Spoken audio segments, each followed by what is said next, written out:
ನಮಸ್ಕಾರ ವೀಕ್ಷಕರೇ, ತಮಗೆಲ್ಲ ಶ್ರೀ ಸ್ಕಂದ ಅಸ್ಟ್ರೋ ಸೆಂಟರ್ ಯೂಟ್ಯೂಬ್ ಕಾರ್ಯಕ್ರಮಕ್ಕೆ ತಮಗೆಲ್ಲ ಸ್ವಾಗತ.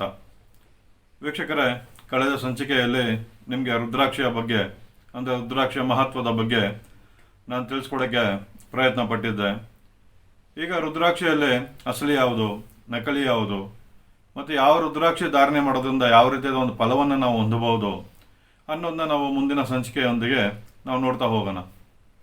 ವೀಕ್ಷಕರೇ, ಇಲ್ಲಿ ಪ್ರಮುಖವಾಗಿ ನಕಲಿ ರುದ್ರಾಕ್ಷಿ ಹಾಕಿದ್ರೆ ಫಲ ಸಿಗುತ್ತೆ ಅಂತ ಹೇಳಿದ್ರೆ ಖಂಡಿತವಾಗಿ ನಕಲಿ ರುದ್ರಾಕ್ಷಿಯನ್ನು ಹಾಕೋದ್ರಿಂದ ಯಾವುದೇ ರೀತಿಯಾದ ಫಲ ಸಿಕ್ಕೋದಿಲ್ಲ. ಹಾಗೆ ನಕಲಿ ರುದ್ರಾಕ್ಷಿ ಇರ್ಬೋದು ಅಥವಾ ನಕಲಿ ನವರತ್ನಗಳಿರ್ಬೋದು, ನೀವು ಧಾರಣೆ ಮಾಡೋದ್ರಿಂದ ಖಂಡಿತ ಯಾವುದೇ ರೀತಿಯಾದ ಒಂದು ಫಲ ಅದರಿಂದ ಖಂಡಿತವಾಗಿ ನಿಮಗೆ ಸಿಗೋದಿಲ್ಲ.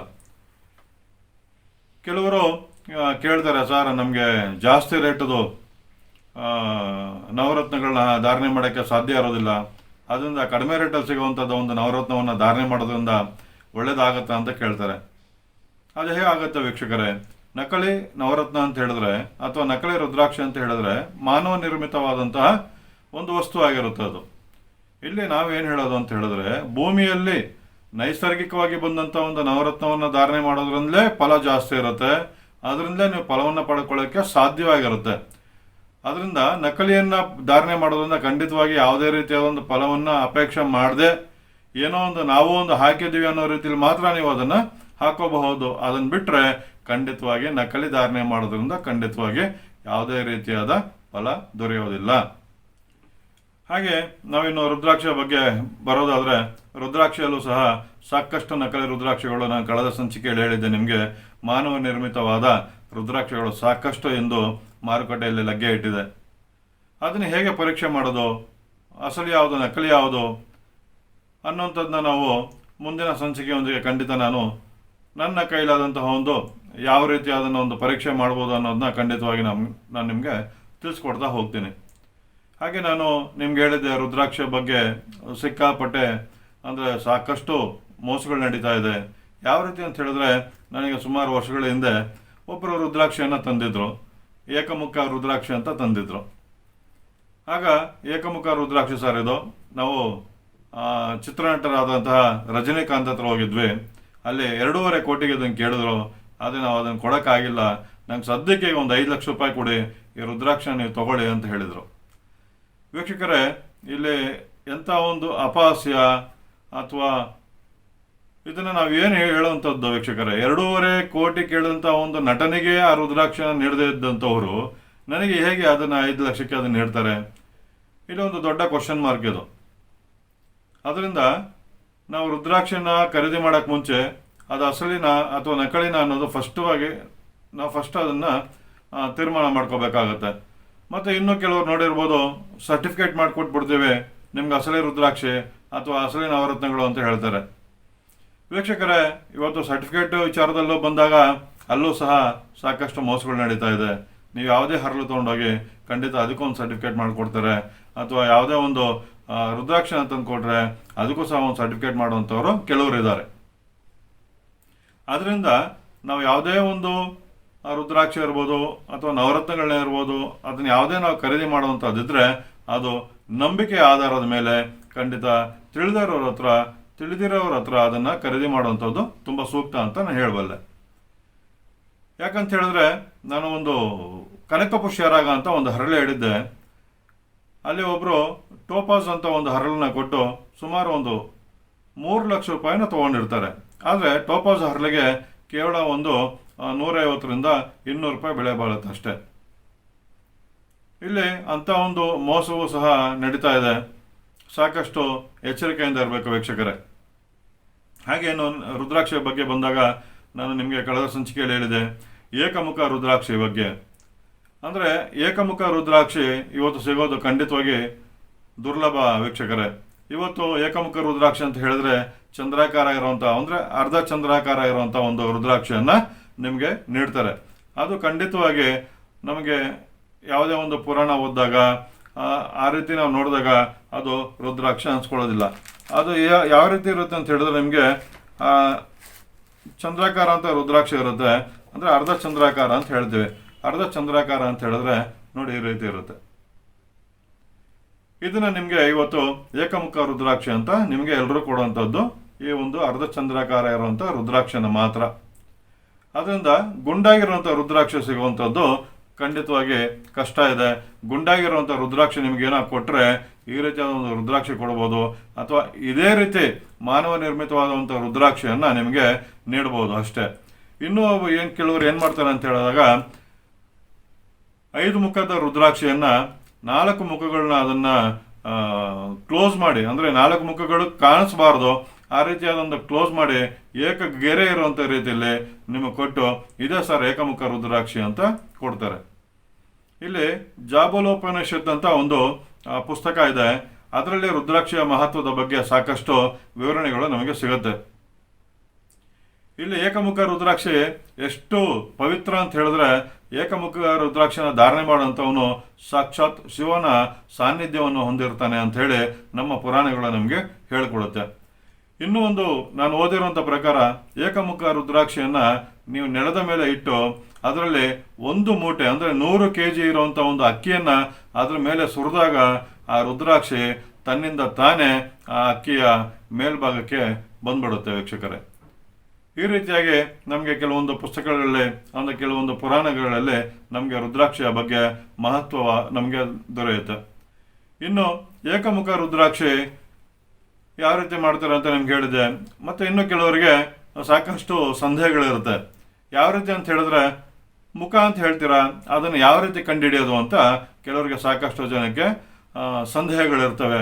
ಯಾವ ರೀತಿ ನಾವು ಎಷ್ಟು ಮುಖ ಅಂತ ನಾವು ಕಂಡುಹಿಡಿಯೋದು ಅಂತ ಹೇಳಿದ್ರೆ ವೀಕ್ಷಕರೇ, ಇಲ್ಲಿ ಬಹಳ ದೊಡ್ಡ ಒಂದು ಸೀಕ್ರೆಟ್ಸ್ ಅಂತ ಏನಿಲ್ಲ ರುದ್ರಾಕ್ಷಿಯಲ್ಲಿ. ಯಾವ ರೀತಿ ಮುಖ ಕಂಡುಹಿಡಿಯೋದು ಅಂತ ಹೇಳಿದ್ರೆ ನೋಡಿ ವೀಕ್ಷಕರೇ, ಇಲ್ಲಿ ಈ ರುದ್ರಾಕ್ಷಿ ಇದೆ. ಈ ರುದ್ರಾಕ್ಷಿಯಲ್ಲಿ ನೀವು ನೋಡಿರ್ಬೋದು ಗೆರೆಗಳಿದೆ ನೋಡಿ. ಈ ರುದ್ರಾಕ್ಷಿಯಲ್ಲಿ ಗೆರೆಗಳು ಕಾಣಿಸ್ತಾ ಇದೆ. ಇಲ್ಲಿ ಒಂದು ಗೆರೆ ನೋಡಿ, ಎದುರುಗಡೆ ಒಂದು ಗೆರೆ ಕಾಣ್ತಾ ಇದೆ. ಆ ರೀತಿ ಒಂದು ಗೆರೆ ಇದ್ರೆ 1 ಮುಖ ರುದ್ರಾಕ್ಷಿ, ಹಾಗೆ 2 ಗೆರೆ ಇದ್ರೆ 2 ಮುಖ ರುದ್ರಾಕ್ಷಿ, ಹಾಗೆ 3, 4, 5 ಗೆರೆ ಇದೆ ಅಂತ ಹೇಳಿದ್ರೆ ಅದು 5 ಮುಖ ರುದ್ರಾಕ್ಷಿ ಅನ್ಸ್ಕೊಳ್ಳುತ್ತೆ, 6 ಮುಖ ರುದ್ರಾಕ್ಷಿ ಅನ್ಸ್ಕೊಳ್ಳುತ್ತೆ, ಹಾಗೆ 7 ಮುಖ, 8 ಮುಖ. ಈಗ ನಮಗೆ ದೊರೆಯುವಂಥದ್ದು 2 ಮುಖದಿಂದ 14ರಿಂದ 16 ಮುಖದವರೆಗೆ ರುದ್ರಾಕ್ಷಿಗಳು ನಮಗೆ ಈಗ ಅಂದರೆ ಈ ಒಂದು ಸಂದರ್ಭಕ್ಕೆ ನಮಗೆ ದೊರೆಯುತ್ತೆ ವೀಕ್ಷಕರೇ. ಹಾಗೆ ನಾನು ಹೇಳದಿರೋ ಹಾಗೆ 5 ಮುಖದ ರುದ್ರಾಕ್ಷಿಯನ್ನು ತಗೊತಾರೆ. 5 ಗೆರೆಗಳು ಇರುವಂಥ ಒಂದು ರುದ್ರಾಕ್ಷಿಯನ್ನು ತಗೊಂಡು ಅದಕ್ಕೆ 4 ಮುಖಗಳನ್ನ ಕ್ಲೋಸ್ ಮಾಡಿ, ಅಂದರೆ ಅದು ನಿಮಗೆ 4 ಮುಖಗಳು ಏನೂ ಕಾಣಿಸ್ಬಾರ್ದು ಆ ರೀತಿಯಾಗಿ ಇದನ್ನ ಕ್ಲೋಸ್ ಮಾಡಿ ನಿಮಗೆ ಏಕಮುಖ ರುದ್ರಾಕ್ಷಿ ಇದು ಅಂತ ಹೇಳಿ ಸುಮಾರು 36 ಲಕ್ಷ ಕೊಟ್ಟು ತಂದಂತಹ ಕಸ್ಟಮರ್ಸ್ನ ನೋಡಿದ್ದೀನಿ.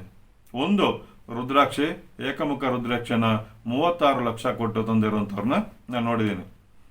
ಅಂತ ಒಂದು ರುದ್ರಾಕ್ಷಿ ನಾವು ಹೇಗೆ ಪರೀಕ್ಷೆ ಮಾಡ್ಬೋದು ಅಂತ ಹೇಳಿದ್ರೆ ವೀಕ್ಷಕರೇ, ಚೆನ್ನಾಗಿ ಕುದಿಯುವಂಥ ನೀರಲ್ಲಿ ಆ ರುದ್ರಾಕ್ಷಿಯನ್ನು ಹಾಕಿದಾಗ ಏನೋ ಒಂದು 4 ಮುಖಗಳನ್ನ ಮುಚ್ಚಿರ್ತಾರೆ, ಅದು ಖಂಡಿತವಾಗಿ ಅದು ಓಪನ್ ಆಗುತ್ತೆ ವೀಕ್ಷಕರೇ. ಹಾಗೆ ಇನ್ನೊಂದು ಗೌರಿಶಂಕರ ಅಂತ ಹೇಳ್ತೀವಿ. ಗೌರಿಶಂಕರ ಅಂತ ಹೇಳಿದ್ರೆ ಒಂದಕ್ಕೊಂದು ರುದ್ರಾಕ್ಷಿ ಜಾಯಿಂಟ್ ಆಗಿರುತ್ತೆ, ಅಂದರೆ ಅರ್ಧನಾರೀಶ್ವರ ಅಂತ ನಾವು ಏನು ಹೇಳ್ತೀವಿ, ಹಾಗೆ ಗೌರಿಶಂಕರ ಅನ್ನೋ ಒಂದು ರುದ್ರಾಕ್ಷಿ ನಮಗೆ ದೊರೆಯುತ್ತೆ. ಇದು ನೋಡಿ ವೀಕ್ಷಕರೇ, ಇದು ಅಸಲಿಯಾದಂತಹ ಒಂದು ಗೌರಿಶಂಕರ ರುದ್ರಾಕ್ಷಿ. ಅಂದರೆ ದಂಪತಿಗಳು ಇದನ್ನು ಧಾರಣೆ ಮಾಡೋದ್ರಿಂದ ದಂಪತಿಗಳಲ್ಲಿ ಬರುವಂಥ ವಿರಸಗಳು, ಹಾಗೆ ಸಾಂಸಾರಿಕ ಜೀವನದಲ್ಲಿ ಇರುವಂಥ ಒಂದು ತೊಂದರೆಗಳು ಸಹ ನಿವಾರಣೆ ಆಗುತ್ತೆ ಅಂತ ಹೇಳಿ ನಮ್ಮ ಪುರಾಣದಲ್ಲಿ ನಮಗೆ ತಿಳಿದು ಬರುತ್ತೆ. ಹಾಗೆ ತ್ರಿಜುಟಿ ರುದ್ರಾಕ್ಷಿ ಅಂತಲೇ ಹೇಳ್ತೀನಿ. ಅಂದರೆ 3 ಮುಖ ರುದ್ರಾಕ್ಷಿಯನ್ನು, ಅಂದರೆ 3 ರುದ್ರಾಕ್ಷಿಯನ್ನು ಒಟ್ಟಿಗೆ ಜಾಯಿನ್ ಮಾಡಿರ್ತಾರೆ ವೀಕ್ಷಕರೇ. ಇದು ನೋಡಿ ತ್ರಿಜುಟಿ ರುದ್ರಾಕ್ಷಿ, ಇದು 3 ರುದ್ರಾಕ್ಷಿ ಜಾಯಿಂಟ್ ಆಗಿದೆ. ಇದರಲ್ಲಿ ಇದು ಡೂಪ್ಲಿಕೇಟ್ ತ್ರಿಜುಟಿ ಅಂತ 3 ಮುಖ ಅಂದರೆ 3 ರುದ್ರಾಕ್ಷಿ ಜಾಯಿಂಟ್ ಆಗಿದೆ. ಇದು ಡೂಪ್ಲಿಕೇಟ್, ಇದು ಮಾನವ ನಿರ್ಮಿತವಾದ ಒಂದು ರುದ್ರಾಕ್ಷಿ. ಹಾಗೆ ರುದ್ರಾಕ್ಷಿ ಕೆಲವರಿಗೆ ಸಾಕಷ್ಟು ಅದರ ಕಲರ್ ಬಗ್ಗೆನೂ ಸಹ ಸಾಕಷ್ಟು ಗೊಂದಲಗಳಿದ್ದಾವೆ.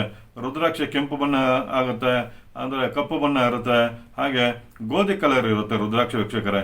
ನಾವು ಪ್ರಾರಂಭದಲ್ಲಿ ನಾವು ರುದ್ರಾಕ್ಷಿನ ಹಾಕುವಾಗ ಖಂಡಿತವಾಗಿ ಥರ ಒಂದು ಗೋಧಿ ಬಣ್ಣ ಇರುತ್ತೆ. ಅದು ಕಾಲಕ್ರಮೇಣವಾಗಿ ಅದು ಒಂದು ಕಪ್ಪು ಬಣ್ಣಕ್ಕೆ, ಅಂದರೆ ಒಂದು ಬ್ರೌನ್ ಕಲರ್ ಬಣ್ಣಕ್ಕೆ ಅದು ತಿರುಗ್ತಾ ಬರುತ್ತೆ. ನಾವು ಮೈ ಮೇಲೆ ಧಾರಣೆ ಮಾಡಿದ ತಕ್ಷಣ ಅದ್ರ ಬಣ್ಣ ಟೋಟಲಿ ಅದು ಬದಲಾವಣೆ ಆಗುತ್ತೆ. ಅದು ಬದಲಾವಣೆ ಆಗಿ ಕೆಂಪು ಬಣ್ಣ ಅಥವಾ ಕಪ್ಪು ಬಣ್ಣಕ್ಕೆ ಅದು ತಿರುಗುತ್ತೆ. ನಮ್ಮ ಮೈ ಮೇಲೆ ಇರುವಂಥ ಒಂದು ಉಪ್ಪಿನ ಅಂಶ ಇರ್ಬೋದು, ನಮ್ಮ ಮೈಯಲ್ಲಿರುವಂಥ ಉಷ್ಣತೆ ಇರ್ಬೋದು, ಇವೆಲ್ಲನೂ ಸಹ ರುದ್ರಾಕ್ಷ ಬಣ್ಣವನ್ನು ಬದಲಾವಣೆ ಮಾಡ್ತಾ ಹೋಗುತ್ತೆ. ಅದರಿಂದ ಬಣ್ಣದ ಬಗ್ಗೆ ನಾವು ಯಾವುದೇ ರೀತಿಯಾದ ಯೋಚನೆ ಮಾಡುವಂಥದ್ದು ಬೇಡ. ಇನ್ನೂ ಕೆಲವು ರುದ್ರಾಕ್ಷಿಗಳು ಬರುತ್ತೆ, ಅದಕ್ಕೆ ಬಣ್ಣ ಹಾಕಿರ್ತಾರೆ, ಅದು ಕೆಂಪಾಗಿರುತ್ತೆ ವೀಕ್ಷಕರೇ. ಅದನ್ನೇ ನಿಮಗೆ ಸಾಮಾನ್ಯವಾಗಿ ಯಾವುದೇ ಒಂದು ಸ್ವಾಮೀಜಿಗಳು ನಿಮಗೆ ಒಂದು ಮಂತ್ರ ಮಾಡಿ ಕೊಡುವಂಥದ್ದು. ಆ ರುದ್ರಾಕ್ಷಿ ಸ್ವಲ್ಪ ಕೆಂಪು ಬಣ್ಣದಾಗಿರುತ್ತೆ, ಅದು ಖಂಡಿತ ಅಸಲಿ ರುದ್ರಾಕ್ಷಿ ಆಗಿರೋಕ್ಕೆ ಸಾಧ್ಯ ಇರೋದಿಲ್ಲ. ಇನ್ನು ಏಕಮುಖ ರುದ್ರಾಕ್ಷಿಯನ್ನು ಧಾರಣೆ ಮಾಡುವಂಥವ್ರು ನಾನು ಹೇಳಿರೋ ಹಾಗೆ ಸಾಕ್ಷಾತ್ ಶಿವನ ಸ್ವರೂಪ ಅಂತ ಹೇಳಿ ನಾವು ಆತನ್ನು ನಾವು ಪೂಜೆನೂ ಸಹ ಮಾಡ್ಬೋದು. ಅಷ್ಟು ಶಕ್ತಿಯುತವಾದಂಥ ಒಂದು ರುದ್ರಾಕ್ಷಿ ಅಂತ ಹೇಳಿದ ತಕ್ಷಣ ಇನ್ನೂ ಕೆಲವರಿಗೆ ಸಾಕಷ್ಟು ಸಂದೇಹಗಳಿದೆ. ರುದ್ರಾಕ್ಷಿ ಧಾರಣೆ ಮಾಡೋದ್ರಿಂದ ನಾವು ಮಾಂಸಾಹಾರ ತಿನ್ಬಹುದಾ ಅಂತ. ವೀಕ್ಷಕರೇ, ಇಲ್ಲಿ ನೋಡಿ, ನೀವು ಪುರಾಣವನ್ನು ಸರಿಯಾಗಿ ನಾವು ಓದ್ತಾ ಬಂದರೆ ಕೆಲವೊಂದು ಪುರಾಣದಲ್ಲಿ, ಅಂದರೆ ಕೆಲವೊಂದು ವೇದ ಉಪನಿಷತ್ಗಳಲ್ಲಿ, ಅಂದರೆ ಕೆಲವೊಂದು ಆಯುರ್ವೇದ ಒಂದು ಚಿಕಿತ್ಸಾ ವಿಧಾನದಲ್ಲಿ ಕೆಲವೊಂದು ಪ್ರಾಣಿಗಳ ಬಳಕೆ ಖಂಡಿತವಾಗಿದೆ. ವೀಕ್ಷಕರೇ, ಖಂಡಿತವಾಗಿ ರುದ್ರಾಕ್ಷಿಯನ್ನು ಧಾರಣೆ ಪ್ರತಿಯೊಬ್ಬರು ಮಾಡಬಹುದು. ಇಲ್ಲಿ ಆಹಾರ ನಿಯಮ ಯಾವುದೇ ರೀತಿಯಾದ ತೊಂದರೆ ಇರೋದಿಲ್ಲ. ನೀವು ಮಾಂಸಾಹಾರಿ ಆದರೂ ಆಗಿರಿ ಅಥವಾ ಸಸ್ಯಾಹಾರಿ ಆದರೂ ಇರಿ, ರುದ್ರಾಕ್ಷಿನ ಧಾರಣೆ ಮಾಡೋಕ್ಕೆ ಅದೃಷ್ಟ ಇರಬೇಕು ಅಷ್ಟೇ ವೀಕ್ಷಕರೇ. ಅಂದರೆ ನಿಮ್ಮ ಪೂರ್ವ ಜನ್ಮದ ಒಂದು ಸುಕೃತ ಏನಾದರೂ ಇದ್ದರೆ ನಿಮಗೆ ಖಂಡಿತ ರುದ್ರಾಕ್ಷಿ ಮಾಡುವಂಥ ರುದ್ರಾಕ್ಷಿ ಧಾರಣೆ ಮಾಡ್ಕೊಳ್ಳೋಂಥ ಒಂದು ಅವಕಾಶ ನಿಮಗೆ ಸಿಗುತ್ತೆ. ಹೊರತು ಸುಮ್ಮನೆ ಎಲ್ಲರೂ ಸಹ ರುದ್ರಾಕ್ಷಿ ಧಾರಣೆ ಮಾಡೋಕ್ಕೆ ಸಾಧ್ಯ ಇರೋದಿಲ್ಲ. ನಾವು ಪುರಾಣದ ಪ್ರಕಾರ ನೋಡಿದ್ರೆ ರುದ್ರಾಕ್ಷಿಯನ್ನು ನೋಡಿದ್ದ ಮಾತ್ರಕ್ಕೆ ಎಷ್ಟೋ ಪಾಪಗಳು ಪರಿಹಾರ ಆಗುತ್ತೆ ಅಂತ ಹೇಳಿ ನಮ್ಮ ಪುರಾಣದಲ್ಲಿ ನಮಗೆ ತಿಳಿದು ಬರುತ್ತೆ ವೀಕ್ಷಕರೇ. ಇಲ್ಲಿ ಮಾಂಸಾಹಾರಿ ಅಥವಾ ಸಸ್ಯಾಹಾರಿ ಹಾಕೋದ್ರಿಂದ ಏನಾದರೂ ತೊಂದರೆ ಆಗುತ್ತೆ ಅಂತ ಹೇಳಿದ್ರೆ ಖಂಡಿತ ತೊಂದರೆ ಆಗೋದಿಲ್ಲ ವೀಕ್ಷಕರೇ. ನೋಡಿ, ಎಲ್ಲ ಕಲ್ಮಶವನ್ನು ತುಂಬಿಕೊಂಡಿರುವಂತಹ ಮಾನವೀಯ ಜನ್ಮ ಏನಿದೆ, ಎಲ್ಲ ಕಲ್ಮಶಗಳು ನಮ್ಮಲ್ಲಿದೆ. ಮೋಸ, ದಗ, ವಂಚನೆ, ಮತ್ತು ಇನ್ನೊಬ್ಬರಿಗೆ ಮೋಸ ಮಾಡುವಂಥದ್ದು, ಇನ್ನೊಬ್ಬರಿಗೆ ತೊಂದರೆಗಳು ಕೊಡುವಂಥದ್ದು, ಇನ್ನೊಬ್ಬರ ಬಗ್ಗೆ ಹೀಯಾಳಿಸುವಂಥದ್ದು ಅಥವಾ ಇನ್ನೊಬ್ಬರ ಬಗ್ಗೆ ಕೆಟ್ಟದಾಗಿ ಮಾತಾಡುವಂಥದ್ದು, ಎಲ್ಲ ಮೋಸವೂ ಸಹ ನಮ್ಮ ಮಾನವ ಜನ್ಮದಲ್ಲಿ ಇದೆ. ಇದು ಯಾವುದೇ ರೀತಿಯಾದ ಪ್ರಾಣಿಗಳ ವರ್ಗದಲ್ಲಿ ಖಂಡಿತವಾಗಿ ಯಾವುದೂ ಇರೋದಿಲ್ಲ. ನಮ್ಮ ಇಷ್ಟೊಂದು ಕಲ್ಮಶವನ್ನು ನಮ್ಮ ಮನಸ್ಸಿನಲ್ಲಿ ಇಟ್ಕೊಂಡು ನೀವು ರುದ್ರಾಕ್ಷಿಯನ್ನು ಧಾರಣೆ ಮಾಡಿದ್ರೂ ಸಹ ವ್ಯರ್ಥ ಅಲ್ವಾ ವೀಕ್ಷಕರೇ. ನಿಮ್ಮ ದೇಹವೇ ಮಾಂಸ ಹಾಗೂ ರಕ್ತ ಅಥವಾ ಮೂಳೆಗಳಿಂದ ಕೂಡಿರುವಂತಹ ಒಂದು ಮುದ್ದೆ ಅಂತ ನಾವು ಹೇಳ್ತೀವಿ. ಇಂಥ ಒಂದು ಮಾಂಸಭರಿತವಾದ ಒಂದು ದೇಹದ ಮೇಲೆ ರುದ್ರಾಕ್ಷಿನ ಧಾರಣೆ ಮಾಡೋದಂಥದ್ದು ನೀವು ಸಸ್ಯಾಹಾರಿ ಆಗಿದ್ರೇನು ಅಥವಾ ಮಾಂಸಾಹಾರಿ ಆಗಿದ್ರೇನು ವೀಕ್ಷಕರೇ ಅಲ್ವಾ. ಈ ಪ್ರಪಂಚದಲ್ಲಿ ಎಲ್ಲ ಮೋಸವೂ ಇರುವಂಥದ್ದು ಮನುಷ್ಯರಲ್ಲಿ ಮಾತ್ರ. ಈ ಒಂದು ಮನುಷ್ಯ ಜನ್ಮದಲ್ಲಿ ಎಲ್ಲ ಒಂದು ಮೋಸವು ಅಡಗಿರುತ್ತೆ ವೀಕ್ಷಕರೇ. ಇದಕ್ಕೂ ಮೀರಿ ಯಾರಾದರೂ ಮಾಂಸಾಹಾರಿ ಸಸ್ಯಾಹಾರಿಗಳು ಅಂತ ಹೇಳಿದಾಗ ಖಂಡಿತ ಅಪಹಾಸ್ಯ ಆಗುತ್ತೆ ವೀಕ್ಷಕರೇ. ಇನ್ನು ಮಾಂಸಾಹಾರ ಅಥವಾ ಸಸ್ಯಾಹಾರ ಅಂತ ಬಂದಾಗ ವೀಕ್ಷಕರೇ, ನನ್ನ ಒಂದು ಲೆಕ್ಕಾಚಾರದ ಪ್ರಕಾರ ಯಾವ ವಸ್ತುಗೆ ಹುಳ ಬೀಳೋದಿಲ್ವೋ ಅದು ಖಂಡಿತವಾಗಿ ಸಸ್ಯಾಹಾರಿ ಆಗಿರುತ್ತೆ. ಅದು ಯಾವ ವಸ್ತು ಹುಳ ಬೀಳುತ್ತೋ, ಪ್ರಪಂಚದಲ್ಲಿ ಯಾವ ವಸ್ತುಗೆ ಹುಳ ಬೀಳುತ್ತೋ ಅದೆಲ್ಲವೂ ಸಹ ಮಾಂಸಾಹಾರಿಯೇ ಆಗಿರುತ್ತೆ ವೀಕ್ಷಕರೇ. ಇದು ನಾನು ಕಂಡಿರುವಂಥ ಒಂದು ಅನುಭವದ ಪ್ರಕಾರ, ಮತ್ತು ನಾನು ಕೆಲವೊಂದು ಸ್ಟಡಿ ಮಾಡಿರುವಂಥ ಕೆಲವೊಂದು ಗ್ರಂಥಗಳ ಪ್ರಕಾರ ನಾನು ತಿಳ್ಕೊಂಡಿರುವಂಥ ವಿಚಾರ ಇದೊಂದೇ ವೀಕ್ಷಕರೇ. ಯಾವ ವಸ್ತುಗೆ ಹುಳ ಬೀಳೋದಿಲ್ವೋ ಅವೆಲ್ಲ ಸಸ್ಯಾಹಾರಿ, ಯಾವ ವಸ್ತುಗೆ ಹುಳ ಬೀಳುತ್ತೋ ಅವೆಲ್ಲನೂ ಸಹ ಮಾಂಸಾಹಾರಿ ಅಂತ ಹೇಳಿ ನನ್ನ ಒಂದು ಅಭಿಪ್ರಾಯ. ಬೇರೆಯವರ ಅಭಿಪ್ರಾಯ ಹೇಗಿದೆ ನನಗೆ ಗೊತ್ತಿಲ್ಲ ವೀಕ್ಷಕರೇ. ಖಂಡಿತ ನೀವು ಮಾಂಸಾಹಾರಿ ಆದರೂ ಆಗಿರಿ, ಸಸ್ಯಾಹಾರಿ ಆದರೂ ಆಗಿರಿ, ಖಂಡಿತ ರುದ್ರಾಕ್ಷಿಯನ್ನು ಧಾರಣೆ ಮಾಡಿ. ಹಾಗೆ ಇನ್ನು ಕೆಲವರು ರಾತ್ರಿ ಮಲಗುವಾಗ ಬಿಚ್ಚಿಡಬೇಕಾ ರುದ್ರಾಕ್ಷಿ ಅನ್ನೋದು ಒಂದು ಡೌಟ್ ಇದೆ. ಖಂಡಿತ ವೀಕ್ಷಕರೇ, ಯಾವುದೇ ಕಾರಣಕ್ಕೂ ಅಂತಹ ಕೆಲಸವನ್ನು ಮಾಡಬೇಡಿ. ಯಾವುದೇ ಒಂದು ರತ್ನ ಆಗಲಿ ಅಥವಾ ರುದ್ರಾಕ್ಷಿ ಆಗಲಿ ನೀವು ಮಲಗುವಾಗ ಬಿಚ್ಚಿಡುವಂಥದ್ದು, ಕೆಲವೊಬ್ಬರು ಈ ಒಂದು ಬಾತ್ರೂಮ್ಗೆ ಹೋಗಿ ಬರುವಂಥ ಟೈಮಲ್ಲಿ ಬಿಚ್ಚಿಡುವಂಥದ್ದು ವೀಕ್ಷಕರೇ, ಇದೊಂದು ನನಗೆ ಖಂಡಿತ ಅಪಹಾಸ್ಯ ಅನಿಸುತ್ತೆ. ಎಲ್ಲ ಕಲ್ಮಶಗಳನ್ನ ಇಟ್ಕೊಂಡು ನೀವು ಬಾತ್ರೂಮ್ಗೆ ಹೋಗಿ ಬಂದಿದ ತಕ್ಷಣ ಅದನ್ನು ಹಾಕೋಬಿಟ್ರೆ ನಿಮ್ಮಲ್ಲಿರುವಂಥ ಕಲ್ಮಶ ನಾಶ ಆಗೋಗುತ್ತೆ ವೀಕ್ಷಕರೇ. ಹಾಗೆ ಮಾಂಸಾಹಾರ ತಿನ್ನುವಾಗ ನೀವು ರುದ್ರಾಕ್ಷಿ ಇರ್ಬೋದು ಅಥವಾ ಈ ನವರತ್ನವನ್ನು ಬಿಚ್ಚಿಟ್ಬಿಟ್ಟು ತಿಂದ ನಂತರ ನೀವು ಬಂದಿದ ತಕ್ಷಣ ಅದನ್ನು ಧಾರಣೆ ಮಾಡ್ಕೊಬಿಟ್ರೆ ಅದು ಹೇಗೆ ವೀಕ್ಷಕರೇ ಅದು ನಿಮಗೆ ಫಲ ಸಿಗುತ್ತೆ. ನಾವು ಮೆಡಿಕಲ್ ಸೈನ್ಸ್ ಪ್ರಕಾರನೇ ನೀವು ತಿಂದಂಥ ಮಾಂಸಾಹಾರ ಜೀರ್ಣ ಆಗೋಕ್ಕೆ 72 ಗಂಟೆಗಳ ಕಾಲಾವಕಾಶ ಬೇಕಾಗುತ್ತೆ ವೀಕ್ಷಕರೇ. ನೀವು ಈ ಒಂದು ಬಾತ್ರೂಮ್ಗೆ ಹೋಗಿ ಬಂದೋ ಅಥವಾ ಮಾಂಸಾಹಾರ ತಿಂದು ಒಂದು 5-10 ನಿಮಿಷಕ್ಕೆ ನೀವು ಉಂಗುರವನ್ನು ಅಥವಾ ರುದ್ರಾಕ್ಷನ ಧಾರಣೆ ಮಾಡ್ಕೊಬಿಟ್ರೆ ಅದು ಹೇಗೆ ವೀಕ್ಷಕರೇ? ನೀವು ತಿಂದಿರೋಂಥದ್ದು ಈ ಮಾನವ ಶರೀರದಲ್ಲೇ ಅದು ಇರುತ್ತೆ. ಅದರಿಂದ ಖಂಡಿತ ಇನ್ನು ಮುಂದಕ್ಕೆ ಮಾಂಸಾಹಾರಿ ಆಗಲಿ ಅಥವಾ ಸಸ್ಯಾಹಾರಿ ಆಗಿರಲಿ ಪ್ರತಿಯೊಬ್ಬರನ್ನ ಧಾರಣೆ ಮಾಡಿ, ಮತ್ತು ರಾತ್ರಿ ಮಲಗುವಾಗ ಬಿಚ್ಚಿಡ್ಬೇಕಾ ಅಥವಾ ಇನ್ನೊಂದು ಯಾವುದೋ ಒಂದು ಸೂತಕದ ಮನೆ ಅಂತ ಹೇಳ್ತಾರೆ ಕೆಲವರು, ಅಂಥ ಒಂದು ಮನೆಗೆ ಹೋಗಿ ಬಂದಾಗ ಅಥವಾ ಒಂದು ಸಾವು ಅಂತ ಹೋಗಿ ಬಂದಾಗ ಅದಕ್ಕೆ ಬಿಚ್ಚಿಡ್ಬೇಕಂತ ಹೇಳಿದಾಗ ಖಂಡಿತ ಇಂಥ ಕೆಲಸಗಳನ್ನ ಮಾಡಬೇಡಿ ವೀಕ್ಷಕರೇ. ನೀವು ಎಲ್ಲಾದರೂ ಹೋಗಿ ಹೇಗಾದರೂ ಇರಿ, ನಿಮ್ಮ ಮೈ ಮೇಲೆ ಸದಾ ಅದು ಧಾರಣೆ ಆಗಿರಲಿ. ನಾವು ಹಾಕುವಂಥದ್ದು ಏನಕ್ಕೆ ಅಂತ ಹೇಳಿದ್ರೆ ನಮ್ಮಲ್ಲಿರುವಂಥ ನೆಗೆಟಿವ್ ವೈಬ್ರೇಷನ್ಸ್ ಅಂತ ಏನು ಹೇಳ್ತೀವಿ ಅದನ್ನು ಸುಟ್ಟು ನಮಗೆ ಪಾಸಿಟಿವ್ ಎನರ್ಜಿಸ್ನ ತಂದ್ಕೊಳ್ಳಿ ಅಂತ ಹೇಳಿ ನಾವು ರುದ್ರಾಕ್ಷಿ ಆಗಲಿ ಅಥವಾ ನವರತ್ನಗಳನ್ನ ನಾವು ಧಾರಣೆ ಮಾಡುವಂಥದ್ದು ವೀಕ್ಷಕರೇ. ಇಲ್ಲಿ ಇನ್ನೂ ರುದ್ರಾಕ್ಷಿಗಳ ಬಗ್ಗೆ ಸಾಕಷ್ಟು ಜನರಲ್ಲಿ ಗೊಂದಲಗಳಿವೆ. ನಿಮಗೇನಾದರೂ ಸಂದೇಹ ಇದ್ದರೆ ನನ್ನ ಈ ಒಂದು ಯೂಟ್ಯೂಬ್ ಚಾನಲ್ನಲ್ಲಿ ಕಮೆಂಟ್ ಬಾಕ್ಸ್ ಅಂತ ಇದೆ, ಕಮೆಂಟ್ಸ್ ಅಂತ ಇರುತ್ತೆ, ಅಲ್ಲಿ ಖಂಡಿತ ಹಾಕಿ. ಅಥವಾ ನಾನು ಕೊಡುವಂಥ ಒಂದು ಇಮೇಲ್ಗೆ ನಿಮ್ಮ ಒಂದು ಅಭಿಪ್ರಾಯಗಳನ್ನ ತಿಳಿಸ್ಕೊಡಿ. ಅಥವಾ ನಿಮಗೇನೋ ಸಂದೇಹಗಳಿದ್ದಾಗ ನನಗೆ ನೀವು ಕೇಳಿದಾಗ ಖಂಡಿತವಾಗಿ ಆ ಒಂದು ಸಂದೇಹಕ್ಕೆ ನಾನು ಏನಾದರೂ ಒಂದು ಉತ್ತರ ಕೊಡೋಕ್ಕೆ ಪ್ರಯತ್ನ ಪಡ್ತೀನಿ ವೀಕ್ಷಕರೇ. ಅದರಿಂದ ಇಲ್ಲಿ ನಾನು ಮುಖ್ಯವಾಗಿ ಪ್ರತಿಯೊಬ್ಬರಿಗೆ ಹೇಳಕ್ಕೆ ಬರ್ತೀನಿ, ಹುಟ್ಟಿರೋ ಮಕ್ಕಳಿಂದ ಹಿಡಿದು ಸಾಯುವಂಥ ರುದ್ರವರೆಗೂ ಸಹ ರುದ್ರಾಕ್ಷನ ಧಾರಣೆ ಮಾಡ್ಬೋದು. ಯಾವುದೇ ಜಾತಿ ಧರ್ಮದ ಭೇದವಿಲ್ಲ ಇಲ್ಲಿ, ಅಥವಾ ಯಾವುದೇ ಮಾಂಸಾಹಾರಿ ಸಸ್ಯಾಹಾರಿಗಳು ಮಾತ್ರ ಹಾಕಬೇಕು ಅನ್ನೋದು ಯಾವುದೇ ರೀತಿಯಾದ ಒಂದು ಭೇದ ಭಾವ ಇರೋದಿಲ್ಲ ವೀಕ್ಷಕರೇ. ಪ್ರತಿಯೊಬ್ಬರು ಸಹ ರುದ್ರಾಕ್ಷನ ಧಾರಣೆ ಮಾಡ್ಬೋದು, ನವರತ್ನಗಳನ್ನ ಧಾರಣೆ ಮಾಡ್ಬೋದು. ಯಾವುದೇ ಒಂದು ರುದ್ರಾಕ್ಷಿ ಧಾರಣೆ ಮಾಡೋಕ್ಕೂ ನಮ್ಮ ಪುರಾಣದ ಪ್ರಕಾರ ಯಾವುದಾದ್ರೂ ಪೂರ್ವ ಜನ್ಮದ ಒಂದು ಪುಣ್ಯದ ಒಂದು ಫಲ ಇದ್ದರೆ ಮಾತ್ರ ರುದ್ರಾಕ್ಷನ ಧಾರಣೆ ಮಾಡ್ತಾರೆ ಅಂತ ಹೇಳಿ ನಮ್ಮ ಪೂರ್ವದಲ್ಲಿ ಅಂದರೆ ನಮ್ಮ ಪುರಾಣಗಳಲ್ಲಿ ತಿಳಿದು ಬರುತ್ತೆ ವೀಕ್ಷಕರೇ. ನಿಮಗೇನಾದರೂ ರುದ್ರಾಕ್ಷ ಬಗ್ಗೆ ಸಂದೇಹ ಇದ್ದಲ್ಲಿ ಇನ್ನು ನಾನು ನಿಮಗೆ ಮುಂದಿನ ಸಂಚಿಕೆಯೊಂದಿಗೆ ಈ ಏಕಮುಖ ರುದ್ರಾಕ್ಷಿನ ಯಾರು ಧಾರಣೆ ಮಾಡ್ಬೋದು, 2 ಮುಖ ರುದ್ರಾಕ್ಷಿ, 3 ಮುಖ ರುದ್ರಾಕ್ಷಿ, ಹೀಗೆ ಒಂದೊಂದು ಮುಖದ ರುದ್ರಾಕ್ಷಿಯ ಬಗ್ಗೆ ನಿಮಗೆ ನಾನು ತಿಳಿಸ್ಕೊಡ್ತಾ ಹೋಗ್ತೀನಿ. ರುದ್ರಾಕ್ಷಿಗಳ ಬಗ್ಗೆ ನಿಮಗೆ ಏನೇ ಸಂದೇಹಗಳಿದ್ರು ಖಂಡಿತ ನೀವು ಮರೆಯದೆ ನನ್ನ ಕಮೆಂಟ್ ಬಾಕ್ಸ್ನಲ್ಲಿ ತಿಳಿಸ್ಕೊಡ್ತಾ ಬನ್ನಿ. ನಾನು ಅದಕ್ಕೆ ನಿಮಗೆ ಉತ್ತರ ಕೊಡೋಕ್ಕೆ ಪ್ರಯತ್ನ ಪಡ್ತೀನಿ ವೀಕ್ಷಕರೇ. ನಮ್ಮ ಚಾನಲ್ನ ನೋಡಿ ನೀವು ಸುಮ್ಮನಾಗಬೇಡಿ, ಇದನ್ನು ಶೇರ್ ಮಾಡಿ, ಲೈಕ್ ಮಾಡಿ, ಹಾಗೆ ಸಬ್ಸ್ಕ್ರೈಬ್ ಆಗಿ. ಹಾಗೆ ಸಬ್ಸ್ಕ್ರೈಬ್ ಪಕ್ಕ ಒಂದು ಬೆಲ್ ಐಕಾನ್ ಇದೆ, ಆ ಬೆಲ್ ಐಕಾನ್ನ ಒತ್ತಿದ್ರೆ ನೀವು ನನ್ನ ವಿಡಿಯೋ ನಾನು ಅಪ್ಲೋಡ್ ಮಾಡಿದ ತಕ್ಷಣ ನಿಮಗೆ ಒಂದು ನೋಟಿಫಿಕೇಶನ್ ರೂಪದಲ್ಲಿ ಬರುತ್ತೆ. ಖಂಡಿತ ಈ ವಿಡಿಯೋಗಳನ್ನ ನೀವು ವೀಕ್ಷಣೆ ಮಾಡ್ಬೋದು ವೀಕ್ಷಕರೇ. ಇಲ್ಲಿಗೆ ಕಾರ್ಯಕ್ರಮವನ್ನು ಮುಗಿಸ್ತಾ ಇದ್ದೀನಿ. ಮತ್ತೆ ನಿಮ್ಮ ಭೇಟಿ ಮುಂದಿನ ಕಾರ್ಯಕ್ರಮದೊಂದಿಗೆ.